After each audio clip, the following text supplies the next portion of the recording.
Bismillahirrahmanirrahim. Assalamualaikum warahmatullahi wabarakatuh. Baik,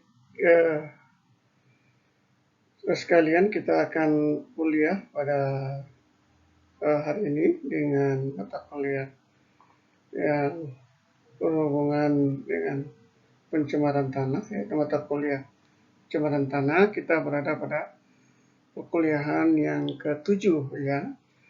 Jadi sekalian, pada hari ini saya perkenalkan, saya Rustam Anwar, dosen di jurusan Teknik Lingkungan, Fakultas Sains dan Teknologi Universitas Nahdlatul Ulama Gorontalo, untuk mengajak kita sekalian mengikuti perkuliahan, khususnya adik-adikku di jurusan Teknik Lingkungan semester 5 ya. Baik, kita mempelajari hal-hal yang berhubungan dengan sumber kontaminan daripada pencemaran tanah itu sebagai lanjutan dari perkuliahan kita kemarin. Baik.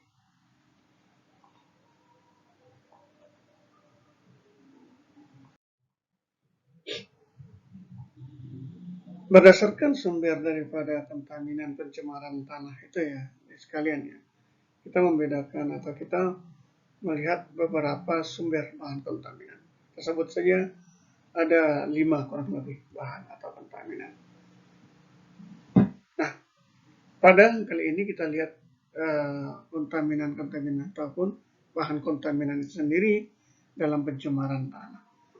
Migrasi atau transport kontaminan dari topsoil, ya, tanah permukaan, banyak ditentukan oleh komposisinya. Dapat berupa partikulat itu sendiri yang terjerap oleh partikel tanah, dapat juga atau terlarut di dalam air menuju air tanah itu sendiri.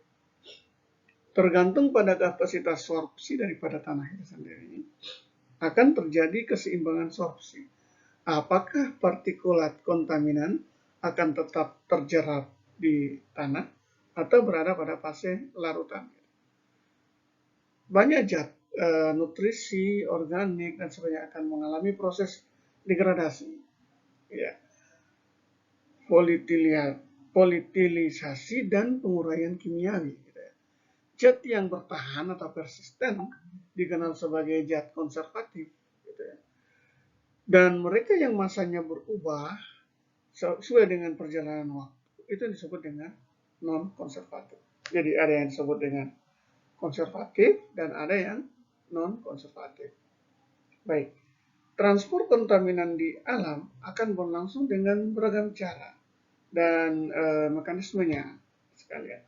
Yang paling penting adalah melalui air, yaitu sistem surface runoff, soil water, dan air tanah itu sendiri. Nah, selain itu kita melihat ada bahan kontaminan atau sumber-sumber kontaminan yang lain. Kita sebut saja sebagai logam berat. Konsentrasi logam berat pada tanah alamiah biasanya rendah dan bukan merupakan suatu potensi pencemaran, tetapi apabila konsentrasi tersebut berubah maka terjadi intervensi. Intervensi itu karena manusia mungkin di daerah urban, khususnya daerah yang dengan transportasi tinggi, kemudian di daerah pertambangan yang kita tahu kan ada tailingnya gitu ya. Ini biasanya daerah-daerah pertambangan ini mengalami intervensi tinggi juga oleh manusia. Nah, biasanya konsentrasi akan berubah ya.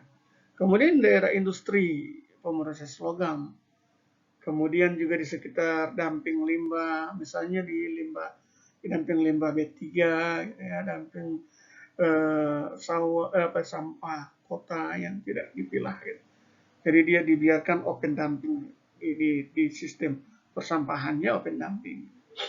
Kemudian logam berat tersebut dapat didasarkan atau dibagi menjadi berdasarkan efek-efek ekologisnya.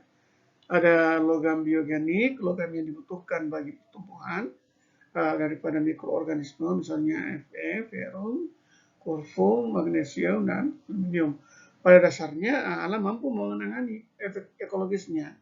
Namun demikian ada logam non biogenik bisa menjadi toksis di dalam ekosistem, ya.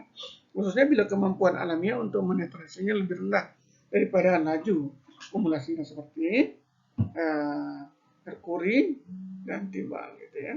Akhiran Pb. Baik. Kemudian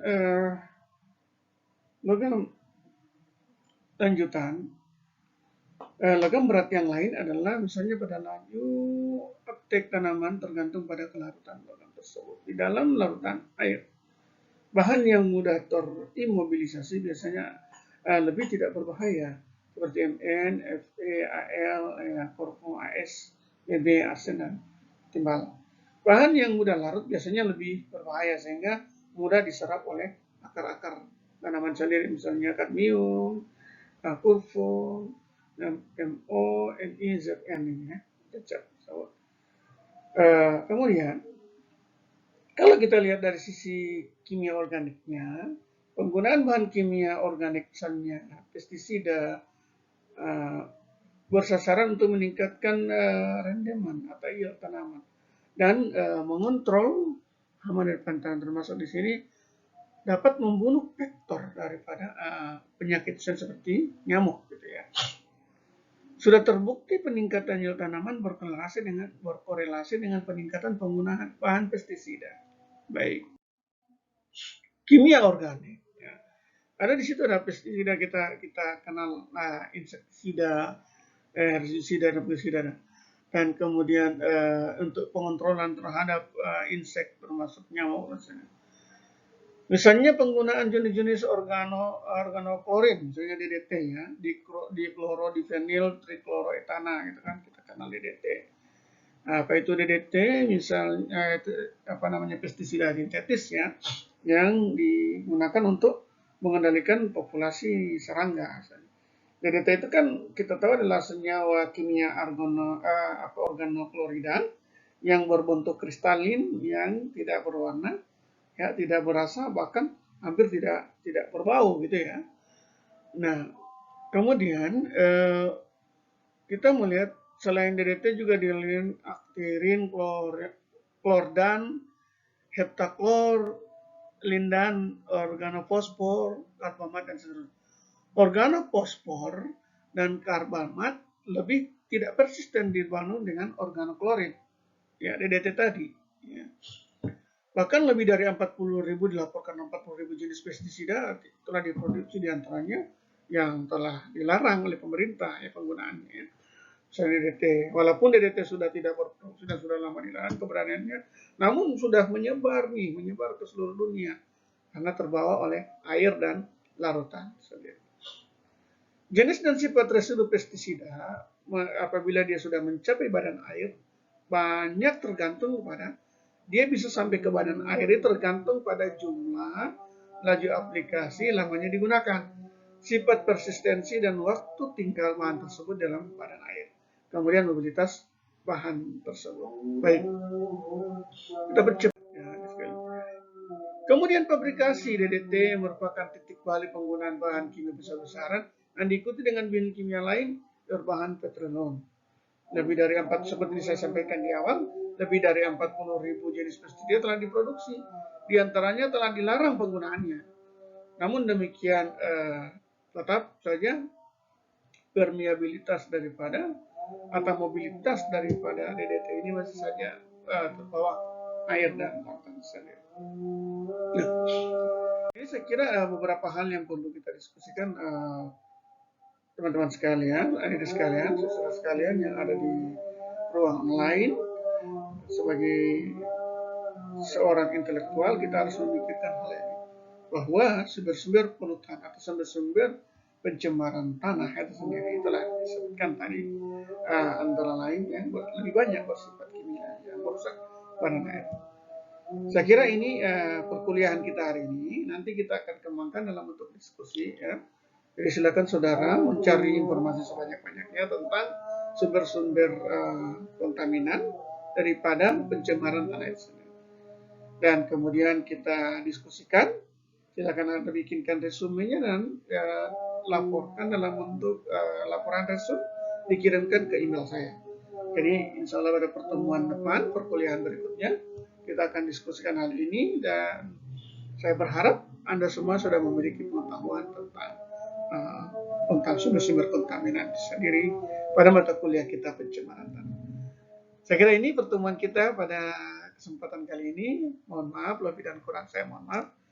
Dan insya Allah kita akan diberikan kekuatan, kesehatan, kemampuan oleh Allah Subhanahu wa Ta'ala dalam mengikuti perkuliahan walaupun masih dalam suasana pandemi seperti sekarang ini. Demikian, wallahu muwaffiq ila aqwamit thoriq. Wassalamualaikum warahmatullahi wabarakatuh.